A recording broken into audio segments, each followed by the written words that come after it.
તો વડોદરામાં કોંગ્રેસે આચારસંહિતા ભંગ થયાનો આરોપ લગાવ્યો છે। તરસાલી શરદનગરમાં ભાજપે આચારસંહિતાનો ભંગ કર્યાનો આરોપ। ભાજપના ખેસ સાથે ભાજપ નેતાઓ મતદારોને અપીલ કરતા હોવાનો આરોપ। ઋત્વિજ પટેલ, એમએલએ અક્ષર પટેલ પર કોંગ્રેસે આરોપ લગાવ્યો। ભાજપના નેતાઓ ખેસ પહેરી ઢોલ નગારા સાથે નીકળ્યા હોવાનો આરોપ। ચૂંટણી અધિકારીને ફરિયાદ કરવા છતાં કોઈ કાર્યવાહી ન થઈ। જ્યારે ગઈકાલે સાંજે 6 વાગે પ્રચારના પડઘમ બંધ થઈ ગયા, પ્રચાર પ્રસાર બંધ થઈ જાય તે છતાં ભારતીય જનતા પાર્ટીના કાર્યાલય પરથી એમના હોર્ડિંગ બેનર ના ઉતરે, નેતાઓના ફોટા ના ઉતરે। કોંગ્રેસના કાર્યાલય પરથી અમે ઉતારી દીધા આચારસંહિતાનું પાલન કરવા માટે।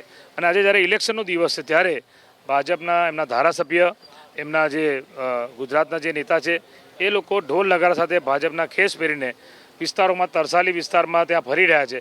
આ ખુલ્લેઆમ આચારસંહિતાનો ભંગ છે। એટલે ઇલેક્શન કમિશનનું કામ આ છે કે ભાઈ કોઈ પણ પક્ષ હોય, કોંગ્રેસ હોય કે ભાજપ, જો નિયમ તોડતા હોય તો એને પાલન કરાવવું જોઈએ। ત્યારે અમે વડોદરા શહેરના જિલ્લા કલેક્ટરને, જે આરઓ છે એમને, જે પેલા નોડલ છે વીએમ રાજપૂત, એમને બધાને વિડીયો ફોટા મોકલીએ છીએ, ફરિયાદ કરીએ છીએ, પણ કોઈ એક્શન જ નથી। ખુલ્લેઆમ ભાજપના નેતાઓ આ માધાપુર વિધાનસભામાં દંતેશ્વર ગામ હોય કે માધાપુર ગામ હોય કે આ બાજુ તરસાલી હોય, બધી જગ્યાએ ખેસ પહેરીને ફરી રહ્યા છે, કોઈ રોકટોક નહીં। એટલે કાયદો ખાલી કોંગ્રેસ માટે। એટલે અમને લાગે છે કે ફ્રી એન્ડ ફેર ઇલેક્શન નથી થઈ રહ્યું।